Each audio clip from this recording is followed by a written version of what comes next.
안녕하세요, 수월입니다. 안녕하세요, 수미입니다. 자, 오늘은 몇몇 분이 요청을 해주셨던 에브리싱 에브리웨어 올 앳 원스라는 영화를 영적인 관점에서 또 트랜서핑적인 관점에서 해석을 해보려고 합니다. 네. 근데 전문적인 리뷰는 뭐 워낙 많으니까 그냥 우리가 생각하고 느낀 거 아니면 우리가 이거 뭔가 생각난다 하는 것들 그냥 얘기하는 걸로 네. 간단하게 나눈 시간 네. 되겠습니다. 좋습니다. 근데 먼저 그거 얘기해야 될 것 같아요. 우리가 영화를 다 본 사람이 리뷰를 한 거라서 지금 이 내용이 스포가 약간 될 수 있어서 혹시나 아직 안 보신 분들은 뒤로 가기를 눌러주시고 나중에 다시 오시는 걸로 그렇게 해주시고, 이미 영화를 보신 분들은 이제 저희 토크가 이해가 되실 것 같아요. 네. 먼저 저는 그때 영화를 보고 나서 막 적어둔 게 있었어요. 이런 거 좀 인상 깊다 하는 네. 것들이 있어서 적어놨는데 네. 일단 이 영화에 대한 얘기를 하기 전에 우리 회사가 그 바딤 젤란드의 리얼리티 트랜서핑 시리즈를 엄청 냈었잖아요. 이 영화의 배경 자체가 평행 현실로의 이동이 가능하다라는 배경으로 설정이 되어 있기 때문에 우리 회사 책이랑 되게 부합하는 면이 많아요. 그래서 이따가 리얼리티 트랜서핑 시리즈와 브라이언 스콧이 쓴 리얼리티 레볼루션에 대해서도 제가 나중에 영상 뒤편에 소개를 해드릴 겁니다. 일단은 그래서 영화에 대한 리뷰를 먼저 해보자면, 저는 맨 처음에 영화가 시작할 때 거울이 나오는 거 혹시 아셨어요? 네네. 거울로 시작해서 거울이 굉장히 주요 요소로 많이 등장을 하는데 네. 첫 장면도 거울로 시작하고, 그리고 곳곳에 그 영화 장면을 자세히 들여다보면 거울이 엄청 배치가 많이 돼 있어요. 그리고 또 에블린의 정신이 약간 갈라질 때 있잖아요. 네. 그럴 때도 거울이 깨지는 걸로 연출이 되거든요. 네. 근데 그걸 보면서 바딤 젤란드가 트랜서핑 시리즈에서 거울 얘기를 엄청 많이 하거든요. 그러니까 우리 세상은 거울 세상이고 네. 우리가 하는 대로 세상이 다 비춰주고 뭐 이런 원리로 인해서 세상은 다 거울이다 막 이렇게 표현을 많이 하는데 이 영화랑 그 바딤 젤란드의 책이 너무 겹쳐 보이는 거예요. 거기서. 맞아요. 그래서 저도 영화 보면서 제일 궁금했던 게 감독들이 트랜서핑을 봤을까 안 봤을까. 맞아요. 네. 맞아요. 그게 너무 궁금해서 막 영화 보고 나서 막 좀 찾아봤는데 그런 언급은 없더라고요. 저도 찾아봤어요. 근데 제 생각에 읽었을 것 같아요. 읽었을 수도 있을 것 같아요. 아니라고 해도 되게 재밌는 것 같아요. 뭔가 상상이 비슷하잖아요. 이거를 이제 그들은 그냥 상상이라고 했을 수도 있는데 바딤 젤란드는 이거를 정말 방법으로 이야기를 하니까 현실 트랙을 정말 이동하는 걸로. 좋죠. 네네. 그냥 재밌는 포인트. 기든 아니든 재밌는 포인트. 갑자기 이건 딴 얘기긴 한데 그런 거 생각나요. 이 지구에 누군가가 몸의 정령 헨리에 나온 얘기였나? 네. 누군가가 이 세상에 없던 산염체를 하나 뿅 만들어내잖아요. 그러면은 그걸 생각하는 사람들이 1명, 2명, 3명 계속 생긴대요. 그게 몸의 정령 헨리 이번 신간에 나오는데 네. 아마도 바딤 젤란드가 평행 현실과 뭐 우주 이동과 뭐 거울 세상 이런 개념을 어떻게든 일단 창조를 한 사람이고, 네. 이 감독들이 이걸 몰랐을지라도 똑같은 생각을 일단 했다는 것 자체가 그 산염체에 어떤 동조했던 게 아닐까라는 생각이 또 드네요. 그렇네요. 네. 어쨌든 이어져 있으니까. 어찌됐든 트랜서핑이 맞다. 저희는 그렇게 생각을 하죠.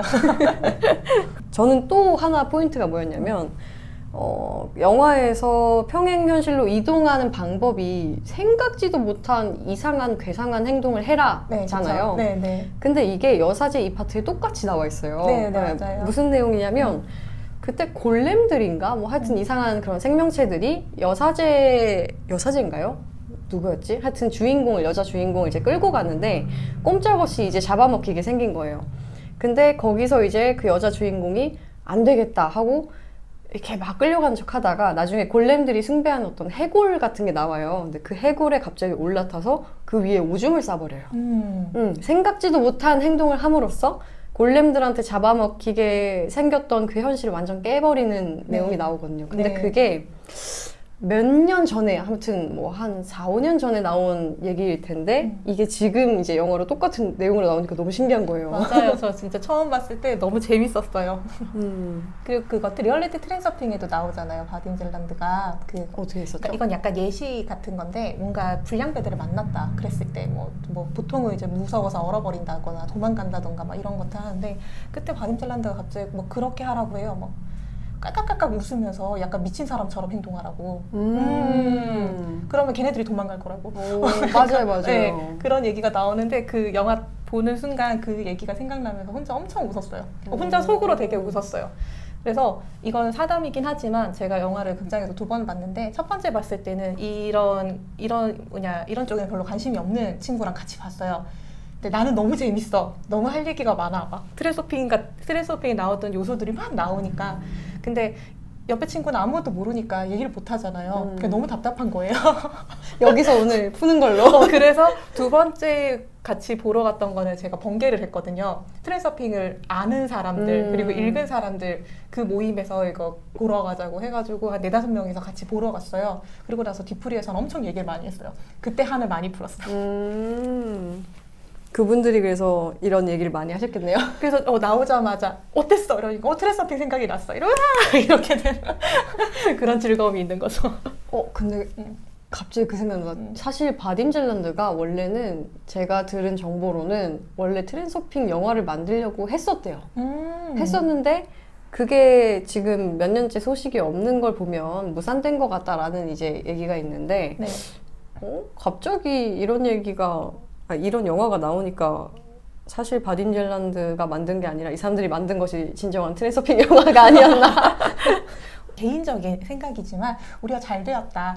잘 됐다. 흥행도 하고. 흥행도 하고 작품성도 너무 좋고 영화 자체가 또 너무 재밌잖아요. 맞아요. 저는 그거 인상 깊었어요. 세탁소에 네. 셔츠 찾으러 온 백인 여자 있었잖아요. 근데 그 백인 여자 옆에 유모차에 탄 강아지가 있거든요. 백인 여자가 너무너무 애지중지한 네네. 강아지라서 유모차에 태워서 이렇게 온 건데 그 강아지가 이렇게 클로즈업 됐던 것 같아요. 저게 왜 클로즈업이 되지? 하고 그냥 일단 머릿속에 넣어놨었는데 나중에 어떤 장면이 나오냐면 다른 우주에 넘어갔을 때 한없이 걔를 아끼고 보살피는 그 백인 여성이 다른 우주에서는 걔를 막 이렇게 맞아. 돌려가지고 무기로 쓰는 그런 설정이 있는데 그게 딱 무슨 의미로 저는 보였냐면 이런 우주에서는 내가 이걸 엄청 아낄 수도 있지만 저 우주에서는 내가 이걸 엄청 막 다룰 수도 있구나. 그러니까 이런 내면이 있으면 이런 내면이 있고 뭔가 하나가 있으면 막 이것이 있고 그 약간 연기법 같이 그런 게 막 생각이 나더라고요. 그러니까 내가 이 우주에서는 비록 이런 모습일지라도 다른 우주에서는 또 다른 모습일 수 있다. 맞아. 그리고 진짜 그 같은 그 내면을 내가 어떻게 쓸 것인가도 그냥 선택인 것 같고. 그거야말로 진짜 트랜서핑이죠. 그것도 인상 깊었어요. 국세청 직원 할머니 있잖아요. 그 이제 레이먼드가 너 다른 현실로 넘어가려면 빨리 그 할머니한테 사랑한다고 해! 막 이렇게 시키잖아요. 근데 그 할머니 지금 나 죽이려고 하는데. 맞아. 근데 이제 어떻게든 쥐어 짜내서 사랑합니다 이렇게 말하는데 이제 현실이 넘어가잖아요. 네. 다른 현실로. 근데 그것도 보면서 이 생에서 내가 엄청 미워하고 증오하는 사람도 다른 우주에서는 그 사람이랑 연인일 수도 있고 내 남편일 수도 있고 뭐 내 사랑하는 어떤 너무 좋아하는 그런 사람일 수도 있는데 이 세상에서 이렇게 만난 것 뿐이다 라는 생각도 들더라고요. 그러니까 미움이 있으면 사랑도 있고 맞아요. 이 우주에선 미움이지만 저 우주에선 사랑이고 근데 결국 그게 다 하나고. 그 대사도 저는 인상 깊었어요. 조이가 사실 약간 조부투바키라는 악당으로 나오는데 네. 악당이지만 사실 속마음을 들여다보면 나는 나랑 똑같은 감정을 느껴주는 사람 한 명이 필요했어. 그 단 한 명을 찾으려고 이 우주를 난리를 친 거야 라고 말을 하잖아요. 근데 그게 사실 저는 내면아이 치유 과정이랑 너무 똑같이 느껴졌던 게 사실 우리 내면아이도 내가 그 내면아이의 감정을 느껴주지 않으면 나 좀 알아줘 하고 막 내 마음속 우주를 헤집잖아요. 막. 맞아요. 현실로 창조하기도 하고. 조부 두 바퀴가 돼서. 근데 내가 그 아이 마음 하나만 알아주면 그 아이가 잠잠해지고 원하는 걸 다 얻은 건데 이게 조부 두 바퀴의 그 속마음이 사실 내면 아이랑 참 똑같다라는 생각이 들더라고요. 그렇네요. 어떻게 보면 이건 지금 생각난 건데 에블린의 내면 아이가 조이 같기도 하네요. 사실 어머니 딸은 그대로 내면 아이 이어받기도 하니까. 네. 예. 그렇게 볼 수도 있겠다.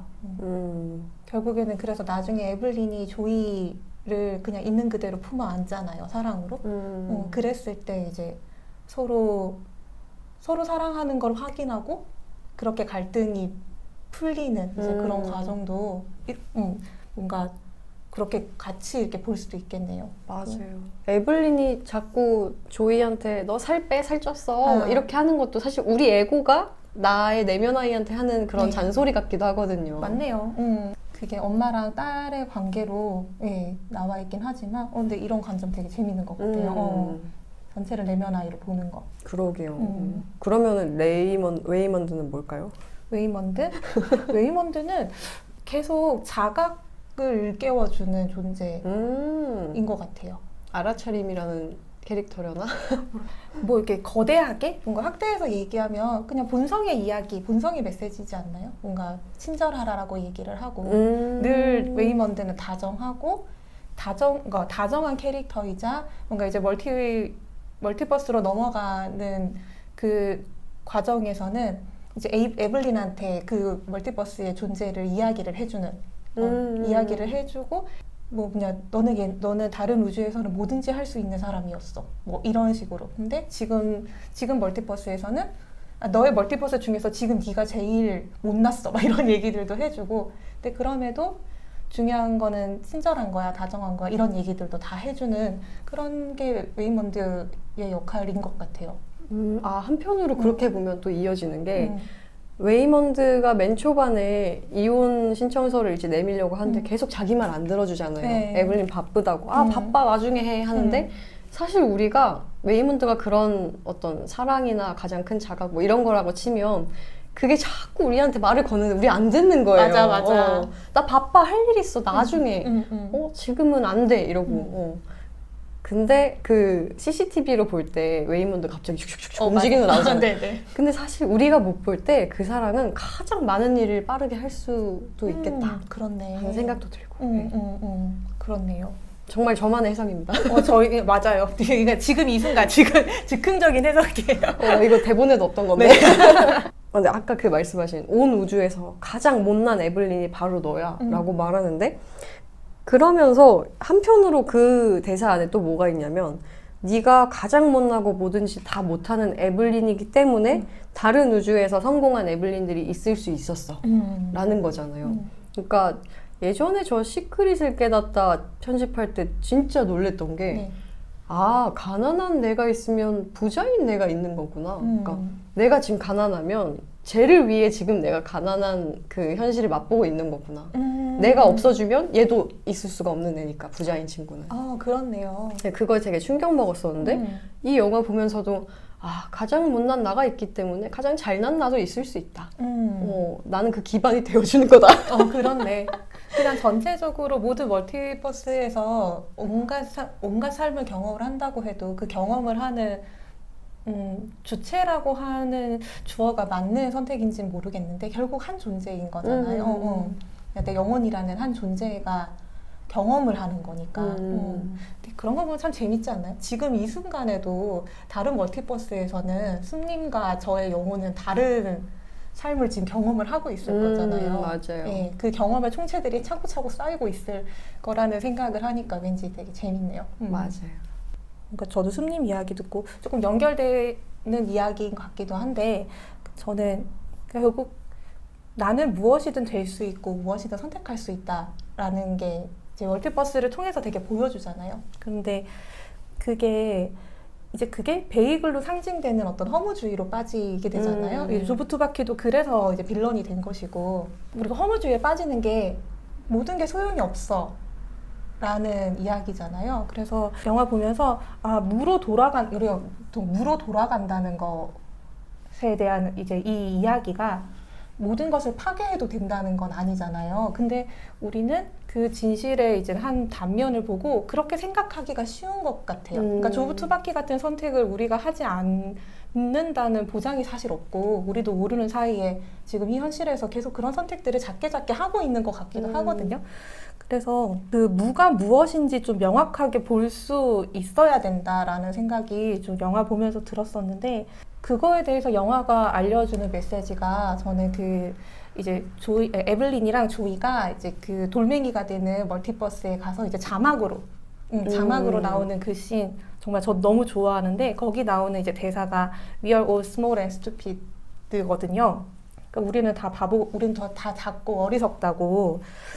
그리고 이제 나중에 나오는 이제 레이먼드가 얘기했던 be kind, 이제 다정하고 친절하라라고 하는 게, 영화에서 저는 이게 무를 표현하는 거라고 생각을 했어요. 그러니까 이게 뭐 자연의 순리, 이제 우주의 원리는 되게 무한한 사랑이라는 그런 영성의 가르침이라는 이제 거기에 기반을 둔다면, 이제 우리 너무 터무니없이 작은 존재인데 그럼에도 다정하고 사랑 그 자체인 본성을 선택하면서 살아갈 수 있는 거라고, 이제 그런 메시지를 주는 영화라고 생각을 했거든요. 영화 자체가 그래서 되게 감동적이었던 것 같고, 사람들 그런 거잖아요. 이 영화 보면서 그 평이 한 줄 평에 뭐 난 생애 처음 돌멩이 보고 울었다고.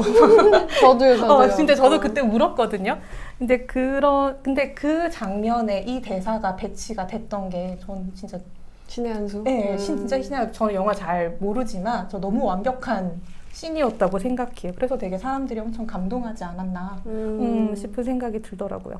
그러니까 사실 모든 게 아무것도 아닐 수도 있지만 아무것도 아니어도 우리는 친절하고 서로 사랑하며 살자라는 게. 근데 아무것도 아닌 게 나쁘다, 혹은 그러니까 이게 되게 나쁘고 잘못됐어라고 하는 어떤 생각이나 신념으로 되게 흘러갈 수 있는 것 같거든요. 그러니까 처음에는 저도 이렇게 그렇게 되게 무로 간다는 말이 계속 그렇게 받아들여져가지고 좀 혼란스러웠던 적이 있었는데, 이제 그게 이 무 자체가 이제 계속 사랑이라는 생각을 하게 되면 너무나 자연스럽게 친절하고 다정하라는 말이 분명 의식적으로 하기는 해야 되는 거기, 우리는 연습을 하고 훈련을 하는 거니까 그런 게 좀 영화에서 되게 재밌게 보여지지 않았나라는 생각을 했어요. 저는 얘기 들으면서 그 생각이 났어요. 보통 우리가 불교에서 공이다, 네. 뭐 아니면은 무하다, 막 이런 얘기 하잖아요. 무, 공, 막 이런 얘기 나오면 사람들이 그럼 아무것도 없는 거네, 이렇게 하잖아요. 그쵸. 근데 그게 가장 대표적인 노예라고. 아무것도 없는 게 아니라, 그러니까 저는 모르겠어요. 제가 잘 이해한 건지 모르겠지만 제 생각에는 아무것도 없는 게 아니라 빈 그릇이라서 뭐든지 담을 수 있는 거라는 생각이 들고, 맞아요. 그러니까 빈 그릇이라고 해서 아무것도 없네 하고 실망할 게 아니라 이 빈 그릇에 뭐든지 다 담을 수 있는 거구나. 그게 오히려 희망으로 다가오는, 저는 그런 느낌이었거든요. 맞아요. 위로도 되고. 그래서 계속 뭘 선택할 건데, 손님이 얘기했던 그 빈 그릇에 뭘 담을 건데, 근데 그것도 그럼 뭘 담아야 되지 하면서 막 우리는 엄청 막 고민하잖아요. 뭘 좋은 걸 담을까 막 생각하는데, 어떻게 보면 그 무라는 게 아까 얘기했던 것처럼 그냥 사랑 그 자체로 존재하는 거라고 생각하면 굳이 애쓰지 않아도 아무거나 담겨도 상관없는, 다 좋은. 맞아요. 아무거나 담겨도 상관이 없고 그냥 그게 다 사랑이라는 거를 좀 생각할 수 있지 않나? 그렇게 생각할 수 있지 않나?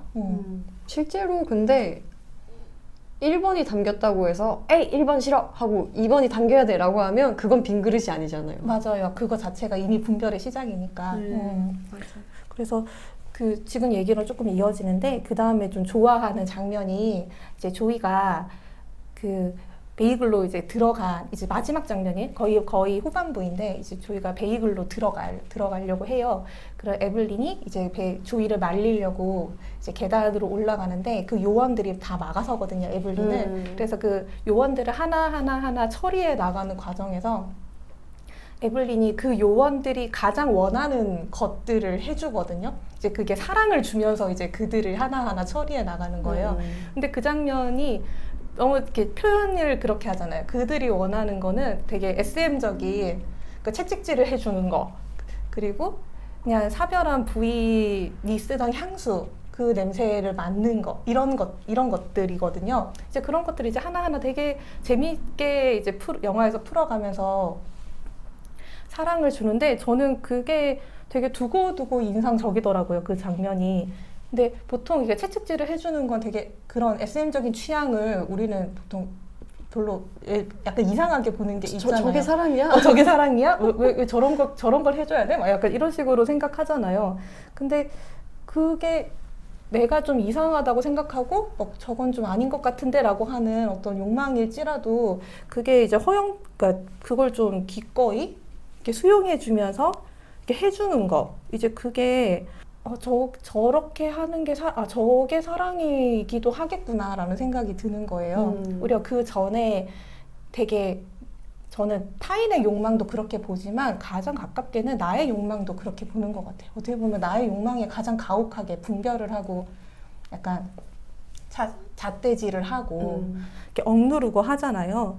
그래서 그런 것들을 없애고 좀 수용하면서 이렇게 좀 기꺼이 해주는 거, 기꺼이 받아들여주는 게 사랑이라는 생각이 들더라고요. 그래서 그게 이제 좀 다정함이고 이제 친절함이다라는 생각이 좀 들었어요. 그래서 그게 좀 두고두고 좀 뭉클하고 인상적이더라고요.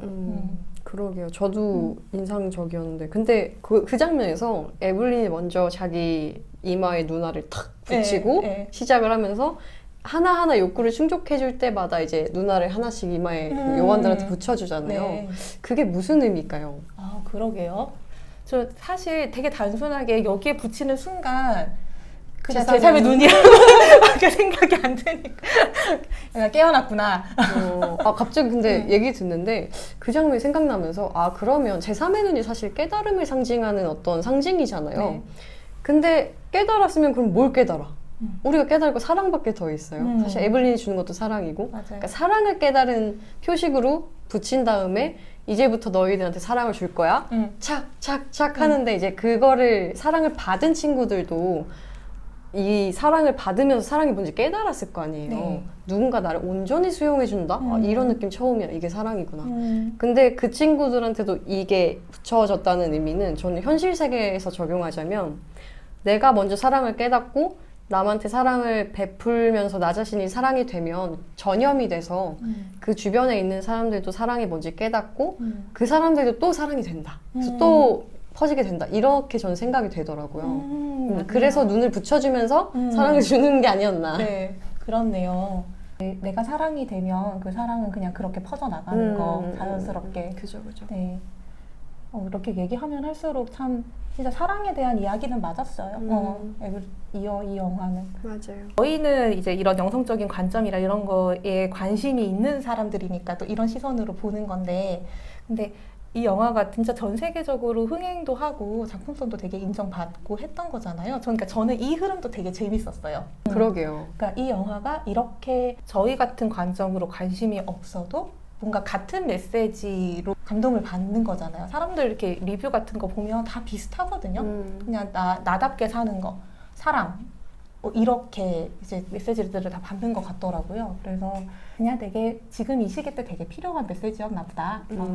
그런 생각이 들었어요. 뭔가 시크릿이 정말 전 세계적으로 베스트셀러가 되는 어떤 그런 것처럼.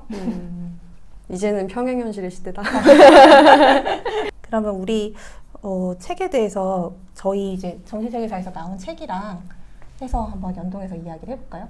저는 이 부분이 사실 제일 재밌었는데 영화만 보신 분들은 뭐 영화니까 그런 설정이 있을 수 있지라고 생각하실 수 있지만 실제로 이런 평행 현실을 경험한 사람들이 저희 저자 중에 제가 알기로 적어도 2명 있습니다. 네. 하나는 아까 말씀드린 브라이언 스콧, 하나는 바딤 젤란드인데 브라이언 스콧은 여러분들이 생각보다 모르시는 것 같아요. 그래서 브라이언의 경험담을 제가 잠깐 소개해 드리려고 합니다.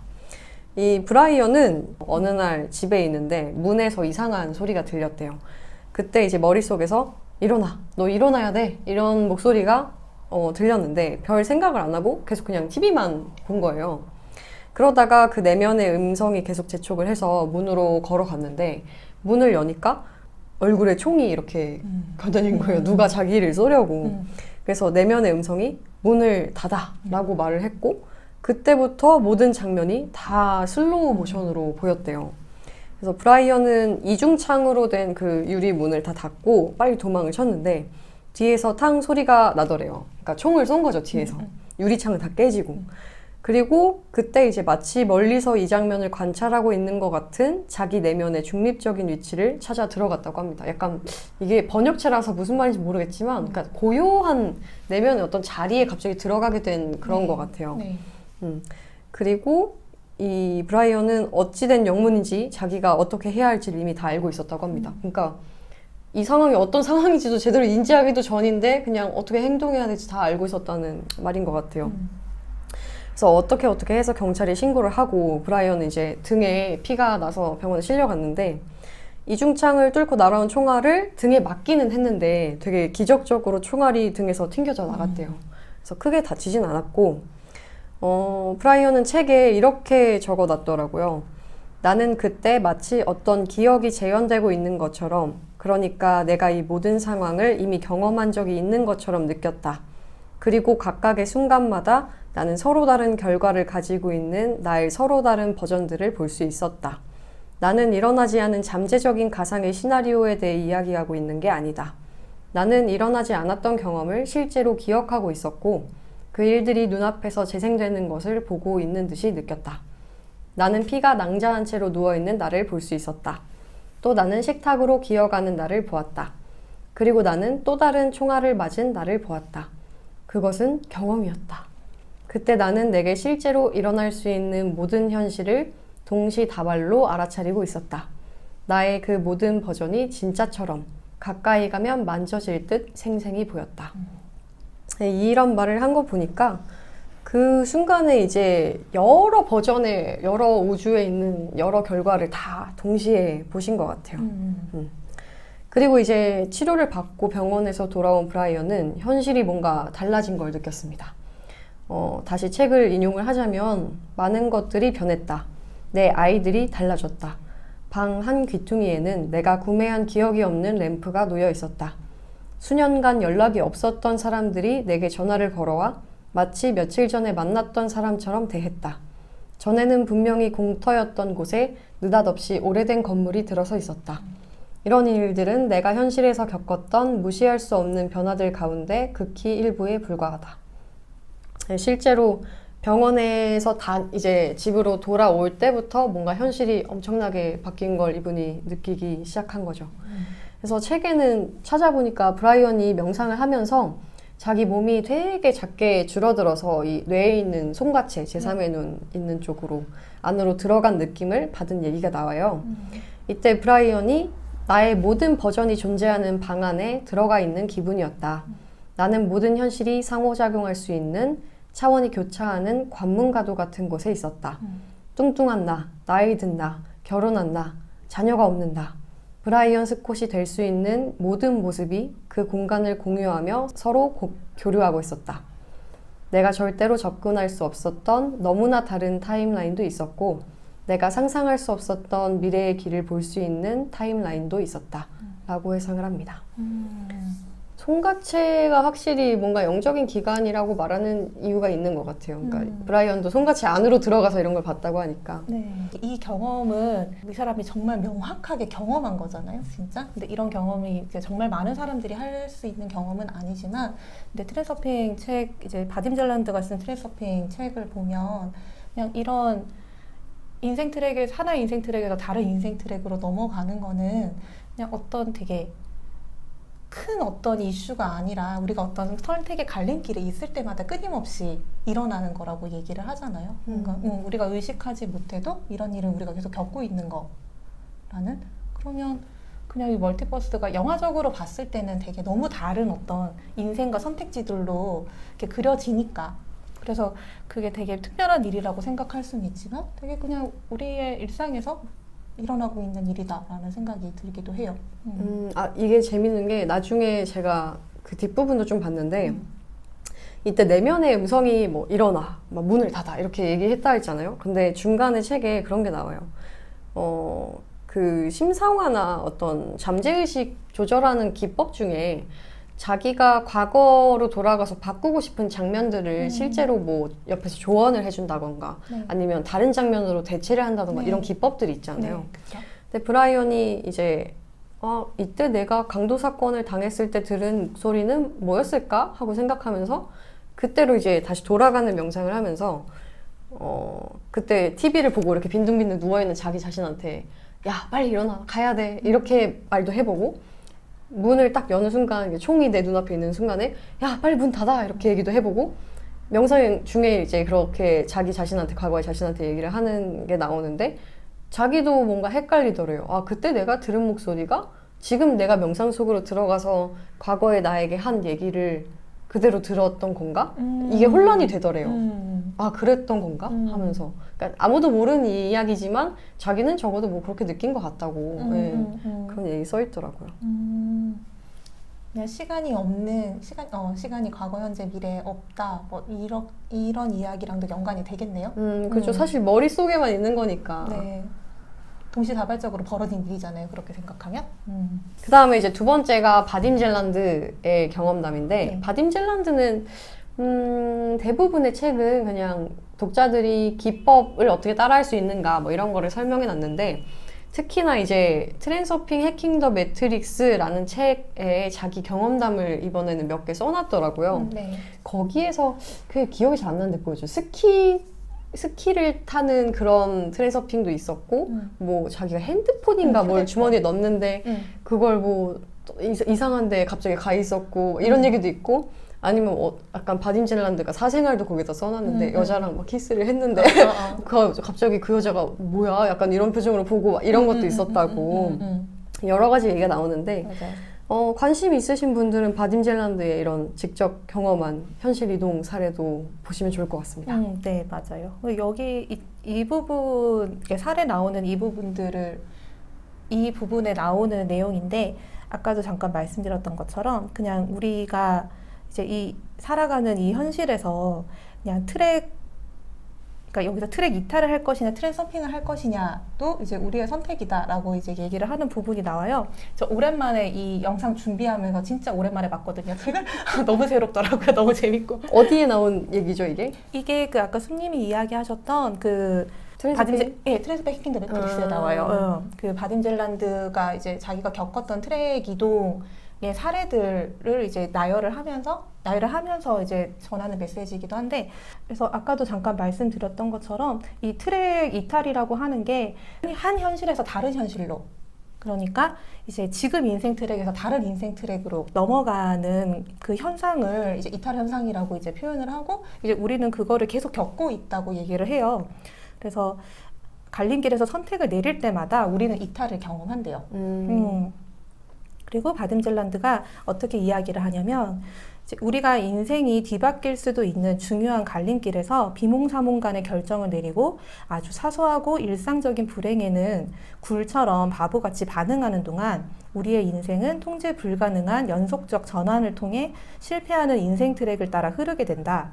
하지만 그 어떤 상황에서도 의도 조율의 원칙을 따르는 습관을 들인다면 현실은 성공적인 파도를 따라 미끄러져 흘러가기 시작할 것이다. 그때 우리는 더 이상 트랙 이탈이 아닌 트랜서핑을 하게 된다 라고 얘기를 하면서 이 의도 조율의 원칙을 이야기를 하는데 오늘 되게 너무 새롭더라고요. 어떤 면이요? 그냥 의도 조율이 이제 바딤이 이야기하는 거는 가장 이제 적절한 방법으로 현실을 바로잡는다는 점에서 이제 훌륭한 원칙이라고 얘기를 해요. 그러니까 사건의 흐름이 내가 원하는 방향 이랑 다를 때마다 이제 잠에서 깨어나서 의식적으로 그 느끼는 불쾌한 기분을 긍정적인 감정으로 전환하는 습관을 들이는 건데요. 이게 상황에 어울리지 않는 말을 뭐 소리로 내든 속으로 외치든 하라고 해요. 그 영화에서 나오는 아까 우리가 얘기했던 엉뚱한 행동하는 거 있잖아요. 이제 그런 것들에 대해서 국세청 직원이 너무 믿고 싫은데 사랑해요라고 맞아요. 말하는 그러는 것처럼. 네, 그러는 것처럼 이게 우리가 이제 현실에서 멀티버스로 이동하는 방법이라는 생각이 들더라고요. 처음에 이제 이 의도주의의 원칙을 예전에 봤을 때는 뭔가 아까처럼 기법처럼 내가 행복해질 수 있는 기법이라고만 생각을 했었는데 오늘 다시 영화랑 연계해서 보니까 아까 말씀드렸던 것처럼 그냥 계속 이 트랙을 이탈하는 게 아니라 내가 나한테 성공적인, 나한테 유리한 방향으로 계속 트랜서핑을 할 수 있는 되게 방법 이구나 그러니까 생각이 약간 들었어요. 무의식적으로 이렇게 오는 대로 바로 무의식적으로 반응하면 그거는 트랙 이탈이 되는 거고 그렇죠? 내가 의식적으로 이건 바꿔야지 하고 트랜서핑을 하면 그건 트랜서핑이고 네.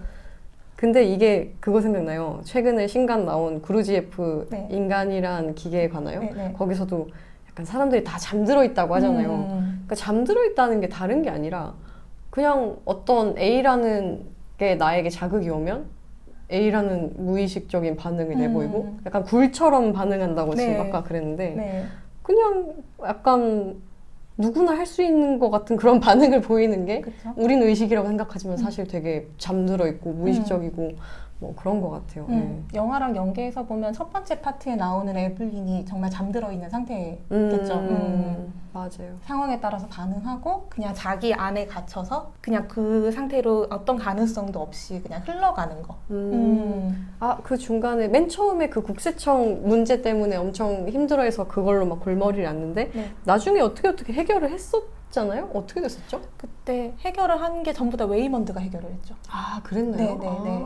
그래서 그때 이제 첫 번째 국세청 갔을 때 그 엘리베이터에서 멀티버스에서 온 웨이먼드를 만나잖아요. 이제 그래서 이거 기계를 얻게 되고 그래서 그 이야기하는 사이에 멀티버스로 왔다 갔다 해요. 에블린이. 그래서 그 왔다 갔다 하는 사이에 이제 다시 그 국세청 직원을 만나는 멀티버스로 돌아왔을 때 이제 상황이 끝나 있고 어떻게 됐어? 그러니까 웨이먼드가 그냥 쿠키 줬어. 이렇게 얘기를 하고 그런 식으로 끝나거든요. 그리고 나중에도 하나 문제를 해결할 때 또 웨이먼드가 그냥 잘 얘기했어.